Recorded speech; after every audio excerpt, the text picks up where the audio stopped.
And let me thank, since the beginning, Christian, for accepting our invitation and being here with us. As you can already read from the slide, Christian, CEO of the Danish Design Center, and is author of a very influential book recently published that you can even see on the top right corner, Expand, Stretching the Future by Design. And the talk he is going to share with us, yeah, you can see even a copy of, and the talk that he's going to share with us, reported title that is really connected to the book that he's recently developed.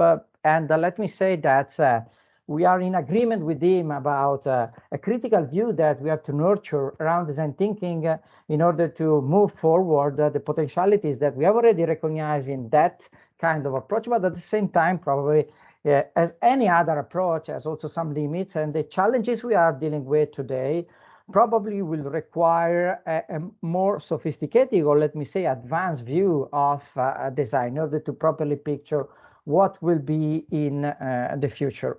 And before leaving the floor to Christian, both the microphone and even the video, let me say that as usual, you will have the opportunity to make questions to him at the end of the talk.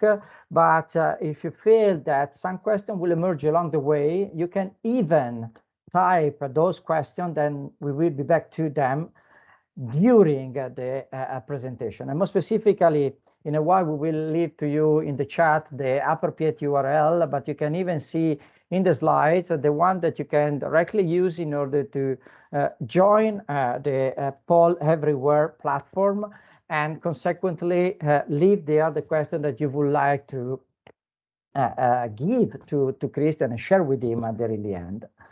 So let me really conclude this short introduction, thanking again Christian, and leaving really both word and video to him in order to share his thoughts about the role of design in picturing the future. Thanks again, Christian, for being here with us. Thank you very much for that kind introduction, and I've really been looking forward to sharing our ideas from the book, co-authored with my good friend Jens Martin Skibsted. Let me share my screen with you, if I can take that over, and then share some thoughts on the book. You should be able to see the page now. Is that correct? Yes, we can properly hear you and see your own presentation, so thanks. Excellent. Right, so Expand, How to Stretch the Future by Design is in many ways an answer to the theme that you're also presenting for today's presentation, namely, or session, namely, how do we really shape a more sustainable world? So let me really share some thoughts about that big, question for all of us. For the Danish Design Center as an institution, we are a publicly funded independent foundation. Main funder is the Danish government. However, we also work with philanthropies and foundations and do various activities that is also part of our financial basis. And really, since 1978, we've been around as an institution to advance the value of design for business and society. And when I speak about the book and our thoughts there, it's also very much in resonance with where we see our role and sort of our work at the Danish Design Center. This is our building in Copenhagen. As you can imagine, I'm not there right now, but this is really interesting public-private collaboration around the future of cities called Blocks, and this is also our home. When talks come to the future of design, in many ways we believe that we need to look at some of the bigger missions or bigger challenges for society. We need to take on bigger problems that are worth solving around sustainability. And we also need to leverage design in many ways to work cross-sector and cross-level and cross-discipline. And that's what we aim to do at the center. Now, let me start with a story. So this is a picture of an American veteran. Now, in the United States, the services for US veterans extend also to their families. It extends to everybody who's serving in the military, but also to those who have retired from the military, who've gone into civil life. Of course, it also extends to managing those who happen to die in service or to die also simply of old age. So the Veterans Affairs, or the Agency for Veterans Affairs in the United States, part of the US government, federal government, is a very, very large organization. It runs hospitals, it runs social services, it runs job services. It is almost like a cradle to grave system to serve US veterans. So that's also why it was a huge crisis when reports came out in around 2012, 13, and 14 that citizens, or you could say customers, who are served by this agency were not being served well. There were examples of people who had died while on the waiting list for services. There were also cases of fraud and corruption within the services. And at some point, figures came out that maybe it was in the tens of thousands of people who had simply passed away while they were waiting for appointments and for service. At a point, this, as you can see, was with the previous President Obama. There was so much criticism that the man in the picture, who was at the time the Director General of the agency, Eric Shinseki, had to, well, he lost his job. So as you can imagine, the call for improving services were immense. Interestingly, for the first time in the US federal government, this agency hired a chief design officer. Her name was Sarah Brooks. She was one of the so-called Presidential Innovation Fellows that had been established as a program during President Obama's presidency. And Sarah Brooks undertook to revamp, rethink, redesign how Veterans Affairs functioned.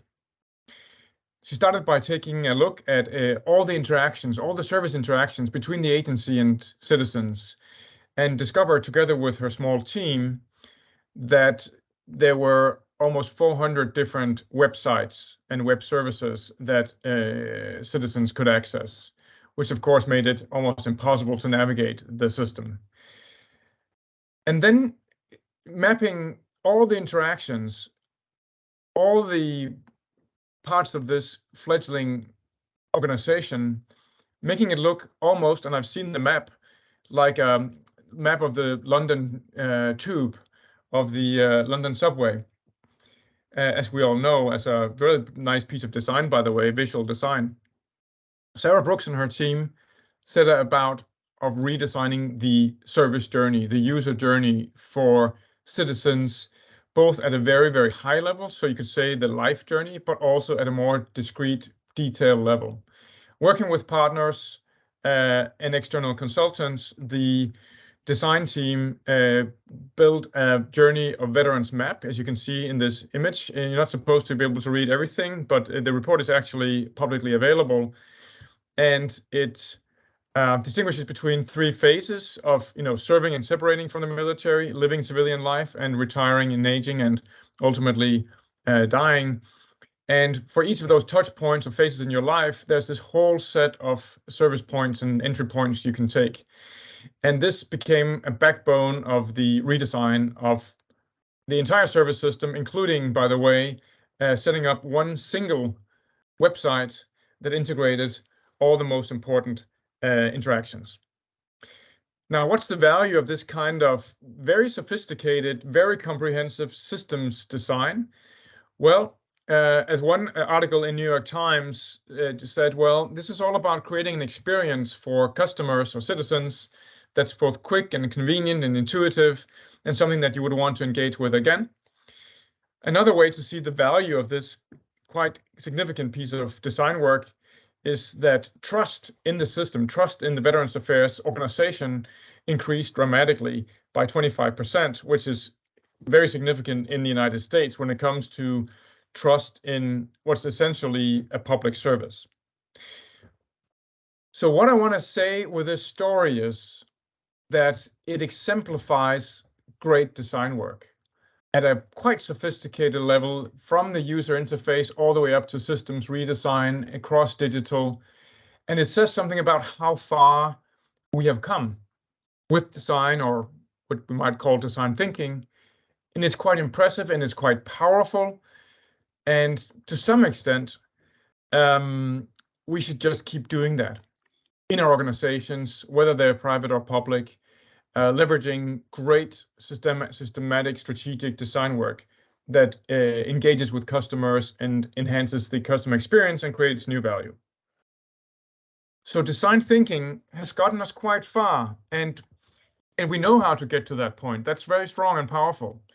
But we are arguing that there's also much further to go, and that getting much further is really what we need now to address the big challenges we're facing.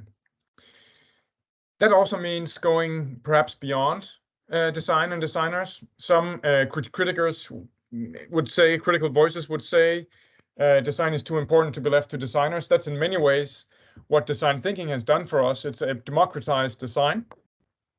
It spread the practices, the approaches, the methods, the tools to a much wider set of organizations and people, not least in business, but also in government. As Joan Ezio Mancini has said, design can also be diffuse design that's really democratized in many ways. But others are critical, saying that we won't save the world with design. This is a bit of a strong statement by Saul Griffith, who runs an innovation team in San Francisco. But there is, of course, a discussion on a critique about how far can we really go.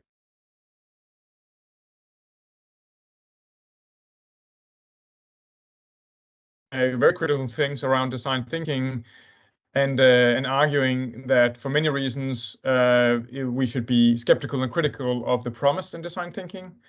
And also Roberto Vaganti, also of course associated with Politecnico Milano, has suggested that we need to rethink the role of designers. We have to be critical of sort of traditional human-centered design and the methodologies involved, and also that the true value of design is to redesign meaning in a world that's full of too many ideas and probably also too many products. So to summarize, some of the challenges with design thinking that's become clear, or at least prevalent in recent years, if not the last decade, are some of these critiques. No critical approach within design thinking, not a language around beauty or form or craftsmanship, no consideration of what time horizon are we really designing for, lack of speed in the sense that there's a lot of methodology you want to unpack, and sometimes going through the motions of all the methods, you may not be able to keep up to speed with the demands of customers or the demands of the partners you work with. A reductive image of the user, meaning that users often are generalized and maybe more mainstream, whereas today, also in terms of sustainability and inclusion, we may need to think differently about users. Lack of passion, which I would say is maybe Roberto Vaganti's point, that we have to bring the passion of the professional designer into play. And maybe overall, we have overestimated what methodology can do in addressing problems and finding innovative solutions. Maybe we have to remember what leadership can do, which I know is something that you're also very concerned with. We need to think about what culture can do and what other elements we need to put into the context of good design work. For me, the critical point of saying we have to write a book about this was when I was with a large corporate, where a director comes into and shows me around the innovation lab of a large organization, and they show me, where's the technology space and where the creative spaces, and then they say, oh, by the way, here's a small room with white walls, and here's some post-its, and this we call the design thinking room, as if you can sort of reduce design thinking to something you do in a room with white walls. So I thought to myself at that time that we need to rethink design thinking. We need to challenge how we think about design, in a way, bring some fresh thinking into design thinking. So with all of this, I am not saying that we cannot use design thinking. But I'm suggesting, together with Jens Martin Skibsted, that we need to augment and to expand and revitalize what we do when we deploy and when we use design thinking. Because as Charles Eames, the American industrial designer, famously said when he was asked what are the boundaries of design, he answered with a new question, slightly rudely: what are the boundaries of problems? And as problems, the problems facing the world, the multiple crises around health, around climate change, around energy, around conflicts and safety, as they are accelerating and expanding, of course, we also need to expand design to keep up to speed with the nature of the wicked, difficult, and complex problems of our time. Part of the problem we're facing is that the technological determinism flowing from Silicon Valley has to some extent limited our scope of solutions. It has given us an idea that big tech will simply save us. And if we just wait a bit, there will be a new gadget, a new technology, something coming out of the West Coast of the United States, and out of the Bay Area, and everything will be fine. But increasingly, we're seeing techlash. We're seeing that there are democratic challenges, that there are human challenges, that there are business challenges, and there are ethical challenges in the approaches we've seen flowing from the big technology companies, and that we need to maybe look broader to other parts of the world, asking ourselves, is more of this really what's going to save us? Is this really necessarily the only way we will find a way to a more sustainable world through more technology? So we need to innovation. We need to realize that the world of technology is also becoming multipolar, that new solutions can come from anywhere on the planet, that other cultures and countries, that could be Italy, that could be Denmark, that could be all of Europe, it could also be elsewhere on the planet, could also offer up new solutions. So expanding just the very geography by which we search and look for talent, look for creative ideas, is really about time. Remember this was the French Minitel.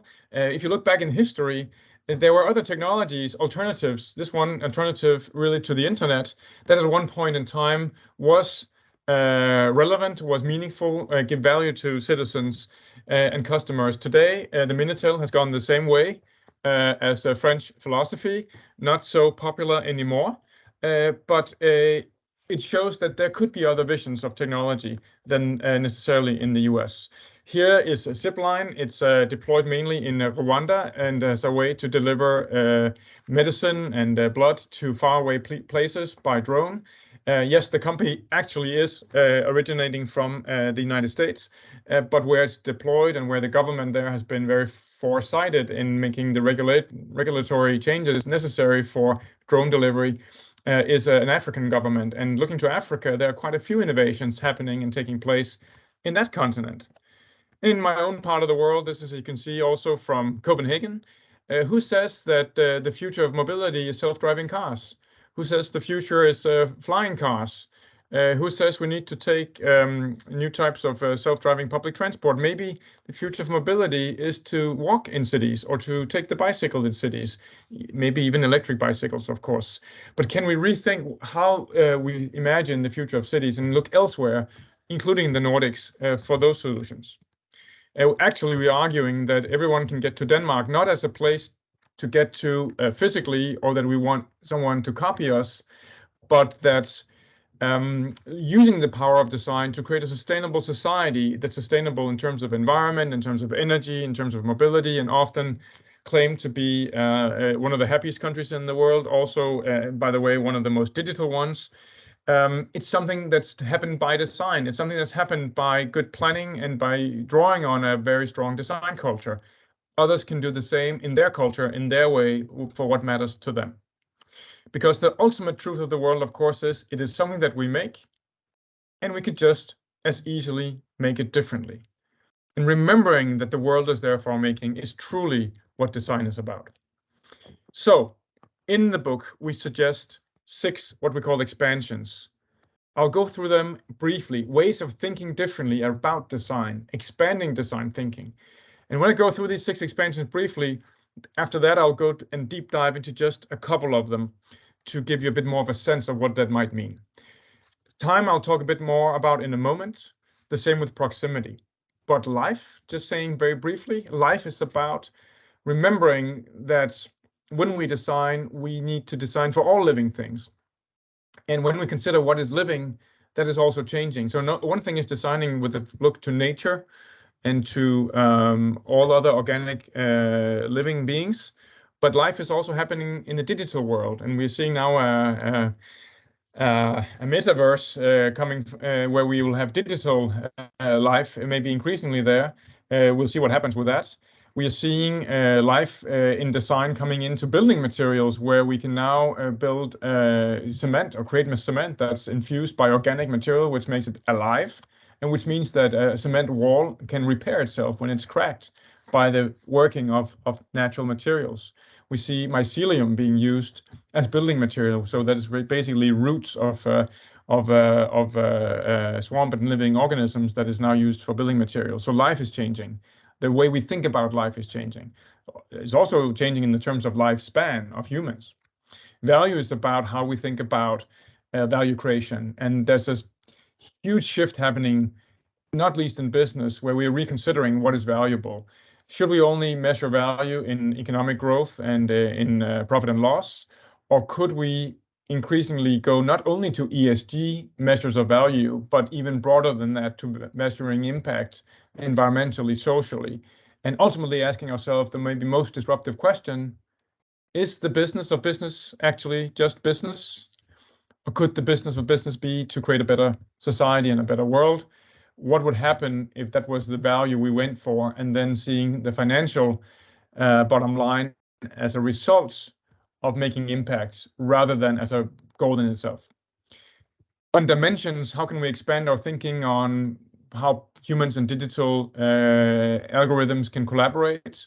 How do we think about the scale on which we design, small scale, medium scale, large scale?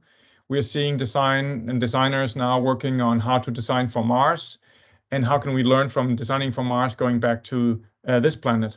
And finally, on sectors, how do we rethink the interplay between government and business and civil society? How do we rethink the role of different sectors in society? For example, increasingly we see governments embracing innovation, understanding their role in driving innovation ecosystems, also for regions across a country like Italy.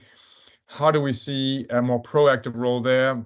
How do we see the role of business in new types of network collaborations with government, as an example of our points around sectors? Let me say a bit more about time, just as an example of what can an expansive thinking mean.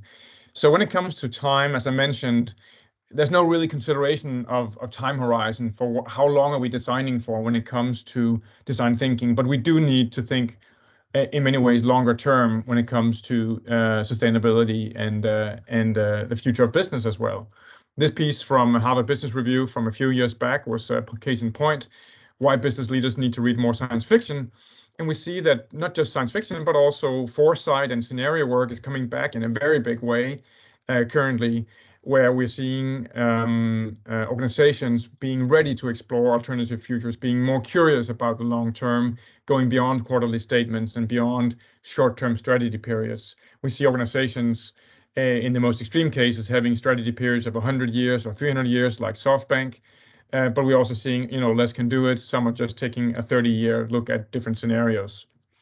At the Danish Design Center, we looked at 2050 when it came to designing for mental health for young people.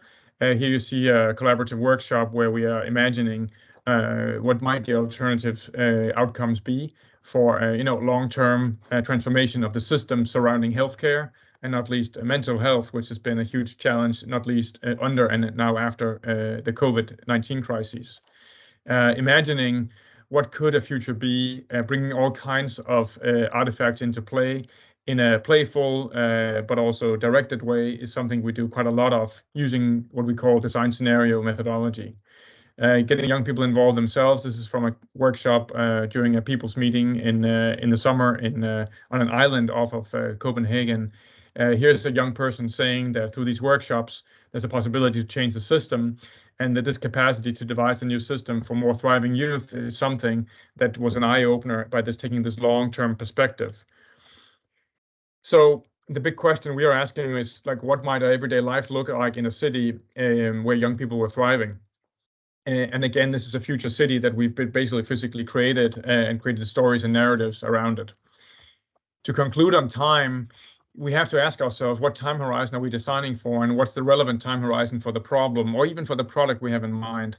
And to create systemic change, but also to create products and services that are long lasting, we need to start asking, I think, hard and new questions around that.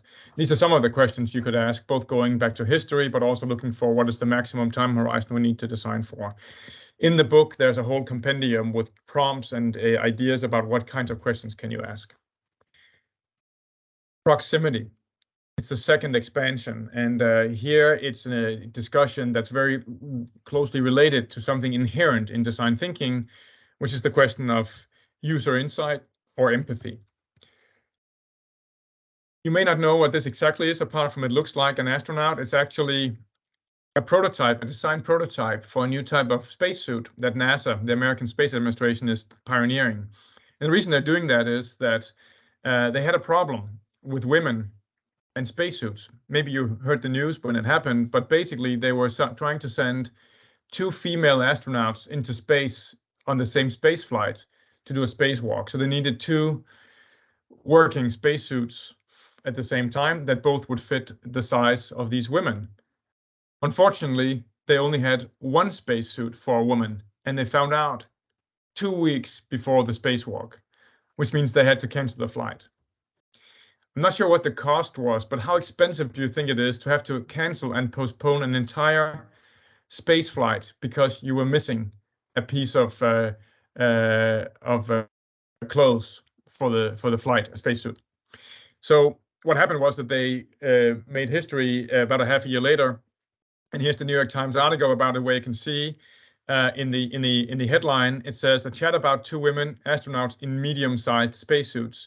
And this is, of course, a hint that they finally made the suits the right size, and then they could do the spacewalk. That was very, very embarrassing. And it goes to show that designing just for women and feeling proximity, which means closeness to the other half of the human race, apparently is very difficult. Today, it's so that if you are in a car accident as a woman, you have a 70% higher chance of serious injury than if you're a man, even with the same weight. Why? Because apparently most car safety systems are only designed for men. So how do we create a sense of closeness to drive empathy and insight into others than just who we are when we design? How do we expand our thinking, not just to women or men, but perhaps also people living somewhere else? This is an image from a museum, or actually interactive experience space in Copenhagen, run by the Red Cross. And these rubber boots are not just boots. When you put your feet into them, they feel like you're walking in mud. Why? Because by wearing these rubber boots, as you walk through this interactive display and experience with stories about refugee camps, about what it's like to be a refugee, what is the work of the Red Cross, it feels like you're there. You see and hear videos and stories from people that are in these very difficult situations, but it also feels like you're walking in mud, which I'm told is the way it feels like to walk in a refugee camp pretty much anywhere in the world. So as the project manager of this initiative says, you have to give people a voice to create empathy, and we have to, in design, to work very hard to give other people's voices, also voices from far away, or voices that are more marginalized in our societies and in our markets in terms of who do we need to involve, expanding who's the user. Another example when it comes to climate change and sustainability is this called Ice Watch by the Danish Icelandic artist Olafur Eliasson, where he took blocks of ice from around the Greenland ice cap and jumped them into squares in Paris, in London, and this image is from Copenhagen. Why? Well, to create a feeling of proximity to the challenge of climate change, where citizens could interact with and see these blocks and chunks of ice melting, popping and cracking as the air released from these blocks, 100,000-year-old air that is now unleashed because of climate change, and start reflecting on our responsibility towards the planet. Olaf Eliasson said that, we all know that we have a climate change data. We have the evidence from the different UN reports. But if you combine these sensory and first-hand experiences with the more cognitive experience of the reports and the analysis and the data, you're more likely to drive behavior change. So that's really, in many ways, the power of design. So to expand proximity, these are some of the questions you could ask. Who are we caring for today? Which stakeholders? Nature, other living things, other species, but maybe just other parts of the human race? How can we expand who or what we care for? Could we look to faraway places for inspirations? And so forth. These are also core questions that we need to ask ourselves in a more difficult way, more focused way when we go in a design process. I'm going to conclude with just a very brief reflection on what kind of framework for action could we take, because of course these are ways to expand our thinking, but how can we then apply it in practice? Here are 3 ways. 1, to use expansive thinking and these expansions to challenge our assumptions in a problem space as you go into a design process, and really questioning what are our fundamental beliefs about this problem, what time horizon, who are we designing for, what about the interplay between different sectors, and so on and so on. Another is to use it as creative fuel for ideation and concept development, something we've done increasingly at the Danish Design Center with different companies, where it really can help drive new ideas and opening up our minds around what really would be possible. And finally, these expansions could also be, these 6 ways of thinking, used as a frame for testing prototypes. How would this work if we took a look at this expansion? How could this function given this proximity or given this time horizon? So I would argue, just like Oliver Wendell Holmes, that once stretched by a new idea, the mind never really returns to its original dimensions. And right now, with the crises, the challenges that are facing our humanity and facing the world, we need new ideas. We need to stretch our thinking, and we're hoping to achieve that with the book. Thank you very much for listening, and I'll now stop sharing so we can go into the conversation. Yeah, thank you. Thank you very much from my side, Christian, for the inspiring talk, but also from the side of the entire community. And as already pre-announced at the really beginning of the club, even before your talk, we gave the opportunity to the attendees to even mention some questions during the speech, and we collected, let's say, around 10 questions. I would start from the 2 that got the great portion of the votes, but then if someone else would join us even directly by voice, open the mic, don't hesitate in joining us in the discussion. But let me start from the most voted question, and I'm going to properly read what some of the member of the community proposed to you. How can companies harmonize and manage the trade-off between stretching far future by design and executing immediate solutions? Good question. We're often asked the same because we do run quite a few of these processes with companies. It's not a trade-off. You have to do both. But your immediate actions need to be informed also by long-term thinking. And your immediate actions need to relate to how the context of your work is changing, how markets are shifting, technology is shifting, politics are shifting, crises are shifting. And what scenarios and long-term thinking allow you to do is to be prepared to be agile, to be adaptive, to see when signals are changing in the market, and understanding how to shift your resources, how to shift your focus, and how to take other types of actions also in the short term. So it is a fake contradiction to say you can either think long-term or short-term, but it is a right to ask the question, how to manage it. And that is, of course, that kind of ambidextrous management we know we have to do in balancing operations on the one side and innovation on the other side. And great companies need to know how to do that. Yeah, super cool. I would really hope that the colleague that did the question as satisfied as me. But let me go through the second one that is even more challenging and is touching a very hot topic. And more specifically, the question is, what is, or even, let me add, will be the role that artificial intelligence will play in stretching the future by design? Another good question, and it's also a topic we address in the book, as I mentioned, especially in the expansion about dimensions. Now, there are several aspects of this, of course, and the field is changing quickly, but we have a fundamental point, which is that the idea of the singularity, of the technological determinacy that one day the computers will be smarter than us, and that moment will be a shift in human history. We do not believe that. We believe that humans must drive technology, not the other way around.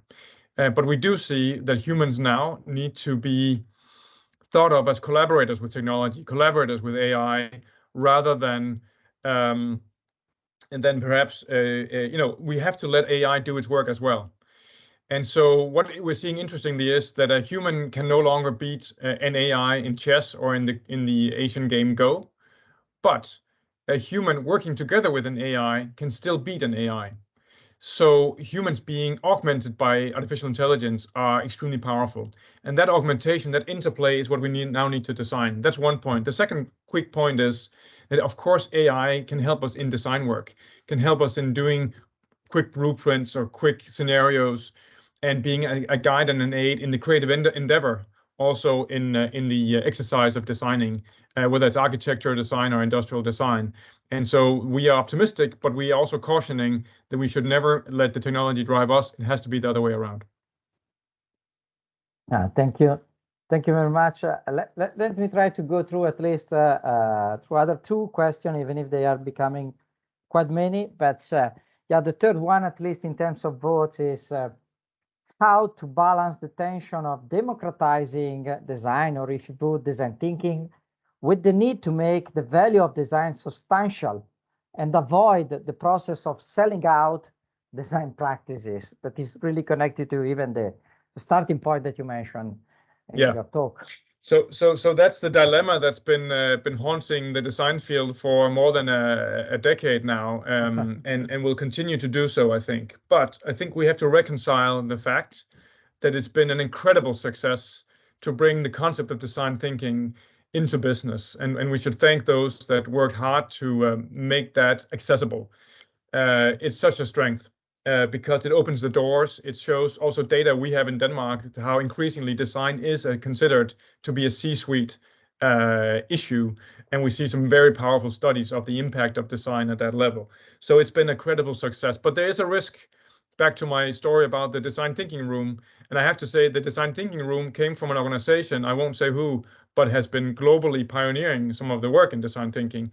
So it's a dangerous pitfall to be reductivist around it's just about methods, it's just about space. No, it's about ways of thinking. It's about culture. It's about unleashing human capability and creativity. And in a way, design is bigger than that. Design is the entire culture around design and the craftsmanship and the individual beautiful work of designers as well. And navigating that tension, I don't think it will go away. I think our hope is to take design even further with what we are doing, so expanding design thinking even more. But I also think that we need to be humble enough to deep dive into the craftsmanship and the form giving and the aesthetics and the beauty of and the passion of individual designers as well. Again, back to ambidextrous organizations, that we need to navigate both and understand what has its place and when. Yeah, thanks again. And let me share with you the last question that is strictly connected to the expansions that you have described in your talk, and even better in the book. And the question is connected to the fact that in your eyes there is one out of the different expansions described in the book that are more urgent or even relevant in comparison to the others. Yeah. No, I mean, there's a reason why I mentioned these two in my talk right now when I have to prioritize and not spend too much of your evening. I think the time horizon is critical because of the systemic challenges we're facing and the long-term future of humanity being at stake when it comes to climate change. But I must also say that those of you who are concerned with action are very much right, that we also have to act now. And so for me, and this also goes from some of my own research, also doctoral research, that in a way, what ultimately gets the decision makers going, what really moves and mobilizes people, it is empathy. It is proximity. It is the ability to put yourself in others' shoes, to really sense and feel at a very visceral level how urgent is this challenge.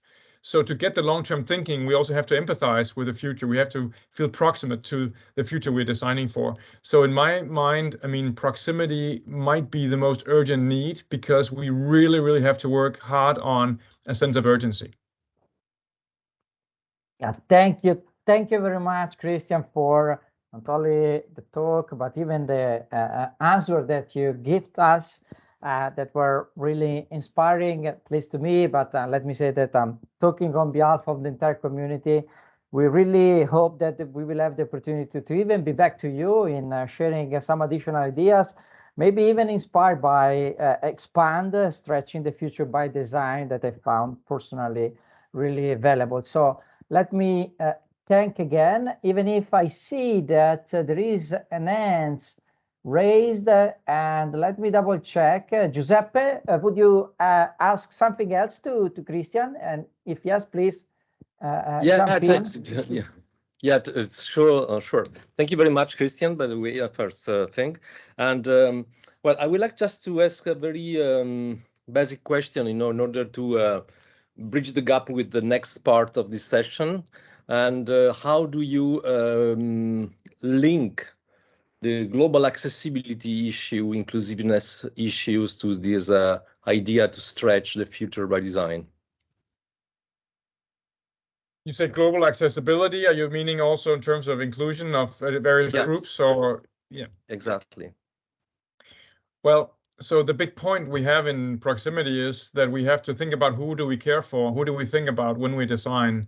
And the critique, which was also shared, by the way, by Roberto Vaganti of design thinking, is that we have been too reductive about who's the user, finding average user groups, maybe looking for some extremes sometimes, but not maybe really caring when it comes down to it. And so I think there's a very big point about inclusivity and about understanding how to really work hard to bring in new types of communities and new voices in this work. As an example, and I'll end with that, in the United States, we have a climate movement which is strong and with a president that embraces it. But even on the center left, there's also huge critique of climate action because of the implications for disadvantaged communities and job creation and opportunities for them. So you cannot solve the climate crisis without a just transition, without equity, without opportunity for disadvantaged groups and communities, not least which also goes according to race. So I think the big challenge here is to really work hard on the proximity with them as well. Thank you. Thank you very much.